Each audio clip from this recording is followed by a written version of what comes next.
all? Do you guys, just kind of filter let it? Yeah, we don't really focus on expectations because our goal is to be our best every day. So we want to put our best foot forward every day. We know we put our best foot forward every day, good things are gonna happen. So we just come to work every day, put our best foot forward. First off, tell us a little bit about the design and the choice, the drip today. Oh yeah, I'm gonna start with the socks. I got the socks to go with it too. But the tie, I feel like the tie really brings it out, the whole suit, just because like the different colors they got in it. So I'm feeling comfortable and confident. You look very clean, my friend.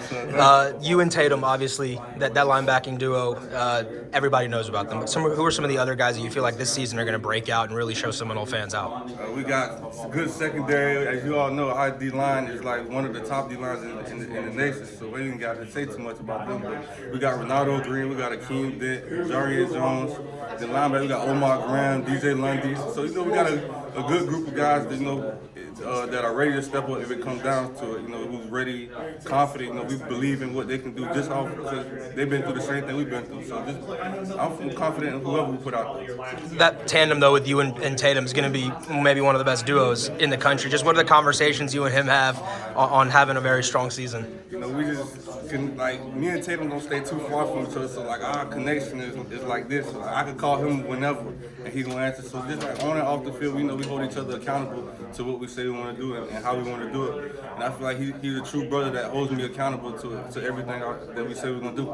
And you've been here a couple of years, different coaches, but Tatum, second season, coming from a transfer, have you seen him get more comfortable in Tallahassee and more ownership of the team? Yeah, so Tatum, he has his moments to where he steps out in front of the team to let the team know that this is what we need if we want to save, if we want to get to this goal. So I feel like Tatum has, he's getting very comfortable with the team because we got a lot of older guys that came back. So I feel like Tatum comfortable. He stepped into that leadership role that most people didn't think he was, but he just stepped into it. What are going to be some keys for you guys to get off the field on third down? That's going to be a big difference for you guys this year. Just taking what the little things that coach tells us in the media of their tendencies off third down. So that's most of thinking down the distance, realizing what they can do within how many yards they have, and just being confident in work and being confident in who we are. A hot topic right now is in college football. There's a lot, with NIL. How do you, as a student athlete, kind of balance that? How much does that help, and how much is that, what kind of impact has that made? NIL has helped the college all over, college football all over. Just giving kids opportunities for exposure, and just getting to brand themselves. You see different brands, and you see people doing different commercials. So I feel like it's a great opportunity, just for us, just to get out there and show that we're more than athletes. So I like the NIL deal because they give us community service events and things like that to attend to. So. Are there any regulations that you think need to be added, that you've seen, if it's kind of off the rails a little bit? Nothing so far. I feel like for the first couple years that it started, I feel like they're doing a wonderful job. And how much confidence do you have in this defense, and where's most of this confidence that you have growing from and stemming from, do you feel? I say the defense, I'm confident just because the work that we put in. I work with them boys every day, sun up to sundown. So I feel like just the brotherhood we have on and off the field is going to carry us a long way. And I'm so confident, like I said, I could trust in no matter who we put out there. I could believe and trust that they're going to do what they need to do just because they've been through what I've been through. So I'm confident in whoever.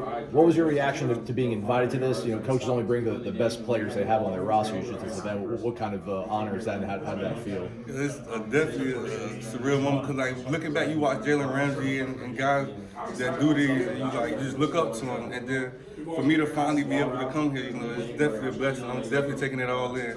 I was surprised when the coach told me that I was gonna get the opportunity, but I feel like he felt like I deserved it as well.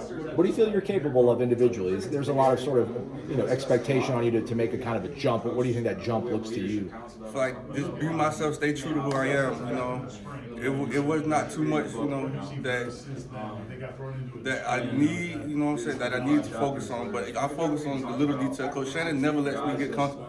So I also appreciate Coach Shannon just for being that, that mentor, that leader in my life. Just tell me when I get too comfortable. You never accept being too comfortable. But the expectation, I'm just gonna come in, like I said, be my best every day, put my best foot forward every day. Is it exciting or is it more anxious? Or how does it feel to kind of have a target on your back? It seems like people are finally realizing that the Florida State could be back. What's that been like, the process? We don't really focus on the outside things looking at. We more focus on us and like how can we get better. So when it's time to come, that we put our best foot forward every day. We rely on more so the work. We trust in the work and the process. Like whatever coach say, we bought into it. So we gonna do whatever coach says. And I feel like it's gonna take us a long way. You mentioned Coach Shannon. That linebacker room. How's that look? How confident are you in that room? Confident. I love them boys. Like I told them before I left, I'm gonna brag about that linebacker room because there's so many different pieces. We got some young guys like Blake that just came in, Dylan. You got some Ashton, Brandon. So just like them, like from day one, they was ready to learn. Like they trying to get the whole playbook down in one day. And I was the same way. I told them your time will come. Like you got to slow it down because as freshmen, you like to think a lot. You trying to do everything perfect. So I just, just being an older leader and somebody who have been through it, just trying to get them guidance and, just let them know, like, just slow down and just play. Like, the mistakes gonna come, but just play. I think you might have had in the back of your head last year, if things went well, maybe you'd be somewhere else, like, hearing your name called out. Like, did that affect you at all? And how was it different this year knowing that, you can go ahead and put something good on film and fulfill your dreams of going to the NFL? I'd say, like, once, a good group of guys decide to come back, it's like, why not come back and finish my last year? I always feel like I got things to improve on, things to learn, so it's like, I'm not about to go leave early if I got an extra year to, get all soaking everything that I needed. And then, like you say, having the opportunity, it's just a blessing. I don't really think about it too much. I just try to focus on day by day. I know if I focus on day by day, I end up being where I want to be. Do you feel you kind of put some extra pressure on yourself? Just personally, because if you would have, put whatever you wanted on tape last year, you might have been able to leave early at that point. I mean, did that feel like some of those weighing on you at certain points in the season last year? Like, were you able to play as free and loose as you think you'll be able to this year? Oh, yeah. Like I said, I try not to think about the next thing. I try to focus on what we got going on in the moment, because in the moment, that's the most important thing. I know if I put my best foot forward in the moment, that, if one, like I said, we win, everybody win on and off the field. So I feel like just put my best foot forward for my brothers, because I know they're going to do the same. You're someone, too, that stayed at Florida State, right? Like, you've seen multiple head coaches. In this day and age, people just get in the portal, and they go somewhere else no matter what. What made you want to stay, and how, I guess, gratifying is it to kind of see you come to fruition, this program come back and kind of be where they can be? I'd say my 2019 class, we stuck together for as long as we could. Like, before when we all committed, we was like, we're going to be that class that tries to change the culture, change the view of the program.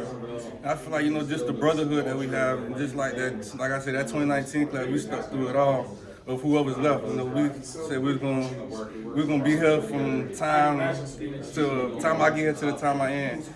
Like I said, the school, Florida State itself, is like, why not go to Florida State? It's like you see them playing national championship, like, dang, I want to be there too at some point. Yeah, but what are the benefits of staying at a school? I mean, because in this culture right now, people hop in the portal. First opportunity, they don't feel like they're getting the time that they want. Benefits, like you said, you get around a good group of guys that make you want to stay, make you want to buy into what we're doing here. Like I never thought about leaving no other school, because I feel like when I made my decision, I made it for me. It wasn't more so for nobody else. I feel like this is where I want to be, no matter the circumstances. Like, 'cause I came out of high school, they didn't do too well either. So I committed to more so the culture and like the school of, like, I know what I'm gonna get out of this. I know what I come here for. How much did you have to battle through in terms of bumps, bruises, maybe injuries last year to be on the field week to week? I say I focus on like my treatment. Like I'm in training room every day, all day. So after games, I'm cold to normative boots. I'm trying to get anything to where I can play. Like I don't like sitting out games. I don't like missing practice, because I want my teammates to know that I'm gonna be there, no matter rain, sleet, snow, hurt, not hurt. Like I'm gonna be there. You mentioned the buy-in, for coaching the Bell in 2020 during the COVID year. How hard, when he came in, the message was, obviously the climb, and he's kind of preached that his entire time. How long did it take to buy into that, and how great is to see everything he's been preaching kind of paying off now? Say the buy-in, like the first year, as you could tell, it wasn't like what we wanted to be. So I would say, as you build those leaders and you see what Coach Novell wants every day, understand what he wants every day, like you see, like you gonna do it, cause like it definitely results in what he's doing. So like we had to buy in. Or like we was tired of losing. Like I said, we was tired of losing, so we had to just come together. I felt we had a point in that second season to where like we know we can do this. Like it takes the little things. We know that next offseason that we had to focus on the little things in order to finish games. What are you playing at right now, weight-wise, and this offseason? How hard did you work to get your body right for the season? I'm at like 215 right now, so I plan on getting 3 more pounds before the season and just chilling there. But I'm definitely confident. Like Coach Thorns, he does a great job with the weight room program. All his assistants. That's why I say the buy-in is there, and everybody, like you can see everybody putting in that work. As soon as we hit the weight room, like, everybody excited to go in there just because we know we're getting better. And specifically, when you look at tape this offseason, what were things that you felt like Kalen DeLoach needs to improve upon? Definitely my tackling, communication, and just being that leader when things don't go our way. Just being that voice on the sideline and picking everybody up, just saying that we can do this. We done been here before, so this is just another opportunity for us. Are you guys